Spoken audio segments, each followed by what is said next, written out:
Congratulations. I want to say that first because if you're watching this video, that means you're at a point where you're about to transition from residential treatment to our assisted living program. And I couldn't be any more excited for you. If you're watching this video and you're about to transition, that means you've met sobriety requirements and you've been substance abuse free for anywhere from 60, 90 days, or maybe even 120 days. But in either case, you're making progress, and that's what this program is all about. So I wanted to take time out to make sure people are clear about the differences between going from residential treatment, being in residential treatment, and going to assisted living. But before I tackle some of those differences, I want to be very clear and hope that you guys understand that no matter where you are in this program, that we have your back and really do care about your success at the end of the day. That sentiment holds true across this entire organization for everybody that's in some type of authority position. We really do care and we really do have your back, no matter what. So let's talk about some of the differences. I'm going to talk about the some of the main things. I know I'm not going to cover everything in the allotted time that I have to create this, but the other question that you may have, you can talk to the housing coordinator. She can go a little bit deeper into detail about some of the things that I may have missed. But the things I'm going to cover is public assistance to adults, our delegating nurse, and then I'm also going to talk about the differences from your a time schedule and the commitment that's associated with that, and really as it pertains to yourself and your goals. So one of the main things that I constantly hear is, okay, what to expect, what's PAA. So I'll just start there. PAA stands for Public Assistance to Adults. It's been around in Maryland for quite a while, and in order to qualify for it, you have to be going into a licensed facility. There are several licensed types of facility, but we're licensed as an assisted living program here with Elysian Fields. In order to qualify for public assistance to adults, there are several things, one of which you have to have an open and active SSI case, and of course meet SSI or SSDI standards, meaning that for whatever reason at this particular time you can't work because you're dealing with either some type of somatic or mental health issue. Now, in order to qualify in terms of an income to cover housing, let me pick up there. To cover housing, the housing cost, you either going to have, most people come to us, they either have TDAP, which is temporary disability, the temporary disability program, no income, or they may have SSI. In either case, we can still take you to apply for public assistance to adults. And basically, in a nutshell, public assistance to adults provides a fiduciary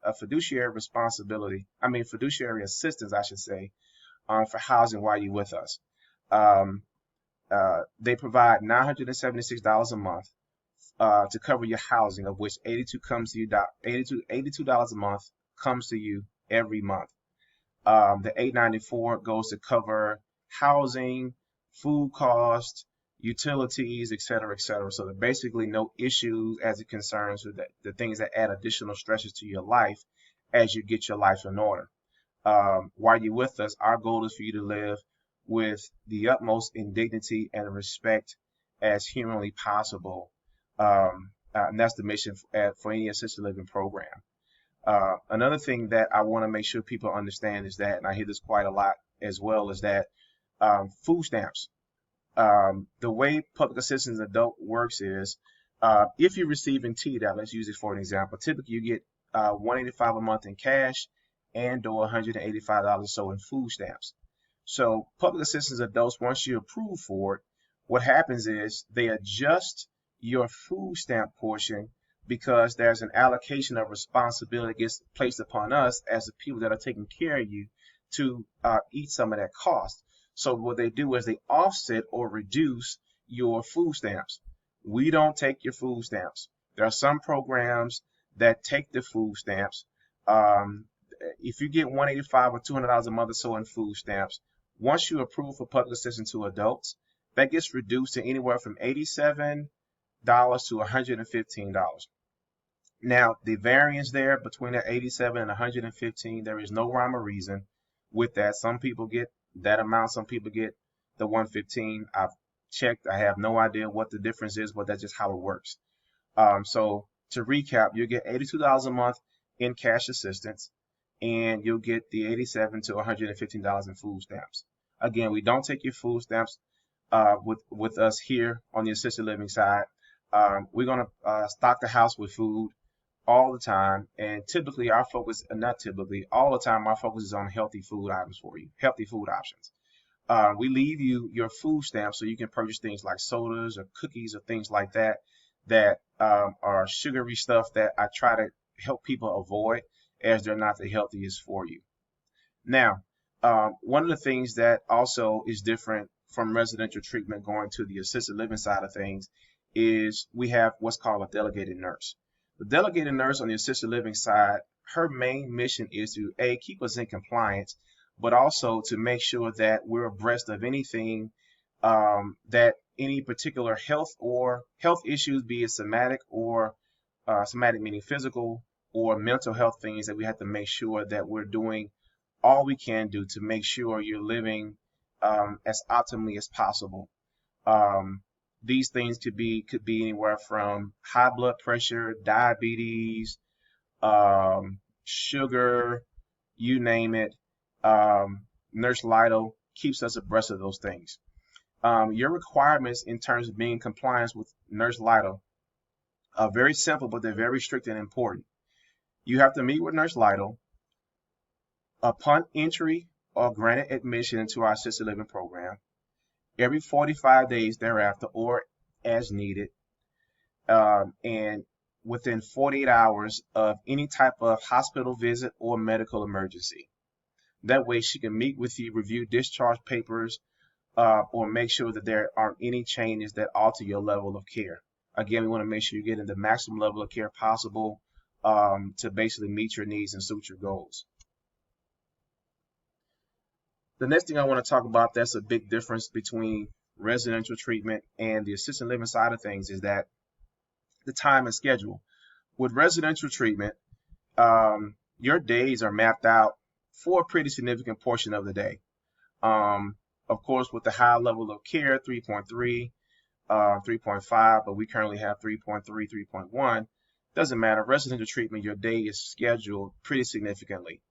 On the assisted living side of things, you don't have as much of a time commitment because the idea here is that if you're typically level one, as most people are with us on the assisted living side of things, that means you're functional to a certain degree, but you need help with various things, curing and coaching, medication management, reminders, things of that nature. That being said, because you do have a certain level of time that's free time, it is our expectation for you to take advantage of that and try to make additional steps toward your goals. Those goals might be to secure a job. Those goals might be to learn a new trade or skill. Those goals might be to get reconnected with your family members. Those goals might be to get a home. In either case, we ultimately want you to be in a situation where we can take on the burden of the responsibility of housing and cover those costs, but put you in a group setting to where it's family oriented and you get a chance to focus on yourself and transition to become a productive member of society. Another big advantage, I want to stress this as well, is that when you transition from a residential care setting to the assisted living side, is that a lot of times on the residential treatment side, there's a clinical guideline where typically people are hindered to be in a program or in that particular level of care for a certain period of time. That can range anywhere from 30 days or 90 days. It just depends on how things are going for you clinically. Once you transition to the assisted living side of the program with us, assuming that everything is compliant on the housing side with assisted living, meaning that you're keeping your delegated nurse appointments, you're remaining drug-free, and you're keeping up with your appointments, that there's no timetable that you can be with us. Again, I don't want you to get comfortable or complacent once you make it to this particular level, because there is another level that we're currently working on for you to move on after you get to this particular get to a particular phase in your goals, whether that's getting a job, um, uh, starting school, et cetera, that we're going to have available for you guys very, very soon. But in the meantime, there's still no timetable for you to be here on the assisted living side of things once you make it here. Lastly, I want to close with this. There have been countless people in the same position that you guys have been in, but some people make the most out of the opportunity. And I want you to know that you can make the most out of your opportunity here. Some have turned their life around to start small businesses. Some have even gone to law school. Some have gone into school to become drug counselors themselves or teachers, the lot, you name it.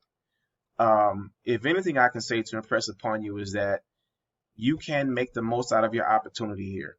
There is nobody that can take that away from you except for you.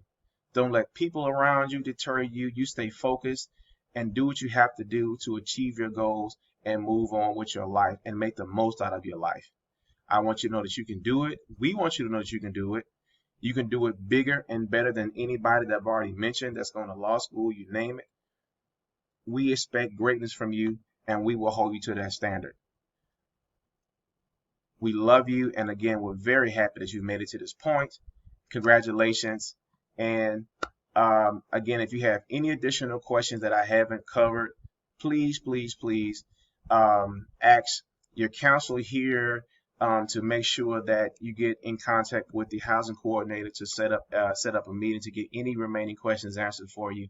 Again, the same level of love and attention to detail is going to be there no matter what across the organization. And we're going to do our very best to make sure to know that you're supported, and we want to see you win. Have a great day.